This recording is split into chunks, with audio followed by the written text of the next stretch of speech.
مسلمانوں کی تاریخ پر بننے والا ڈرامہ سیریل ارطغرل غازی کا ذکر آج کل ہر فرد واحد کی زبان پر ہے۔ یہ وہ ڈرامہ ہے جس نے بہت کم عرصے میں اپنے کروڑوں مداح بنا لیے۔ نہ صرف پاکستانی بلکہ بھارت اور دیگر ممالک میں بھی یہ ڈرامہ بہت شوق سے دیکھا جا رہا ہے۔ لیکن کیا آپ جانتے ہیں کہ اس ڈرامہ میں آپ کے پسندیدہ اداکاروں نے ایک قسط میں کام کرنے کے کتنے پیسے وصول کیے؟ ارطغرل کے چرچے تو ہر جگہ ہیں۔ ڈرامے کے ہیرو نے سب سے زیادہ رقم وصول کی۔ انہوں نے ایک ڈرامہ میں کام کرنے کے 2.5 لاکھ ترکش لیرے لی، جو کہ پاکستانی 56 لاکھ روپے بنتی ہیں۔ ان کا شمار ان اداکاروں میں ہوتا ہے جو سب سے زیادہ پیسے لیتے ہیں۔ حلیمہ خاتون اس ڈرامے کی ہیروئن تھیں۔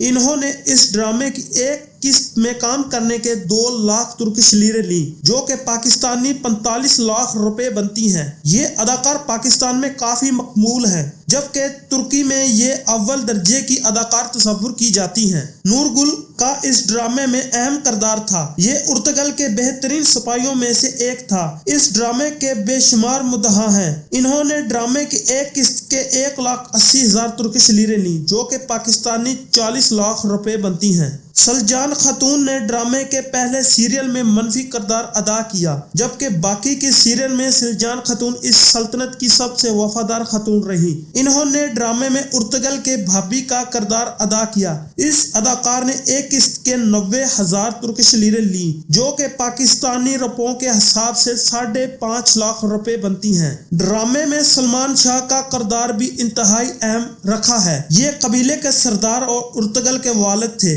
انہوں نے ڈرامے کی ایک قسط کے 70,000 ترکش لیرے وصول کی، جو کہ پاکستانی 16 لاکھ روپے بنتی ہیں۔ ابن العربی ڈرامے کا وہ کردار ہے جس کے لاکھوں مداح موجود ہیں۔ انہوں نے اتنی بہترین اداکاری کی ہے کہ ہر دیکھنے والوں کو اپنے مداح بنا لیا ہے۔ انہوں نے ایک قسط میں کام کرنے کے 55,000 ترکش لیرے لی، جو کہ پاکستانی 13 لاکھ روپے ہے۔ دیلی دیمیر اس ڈرامہ سیریل میں ایک اہم کردار تھا۔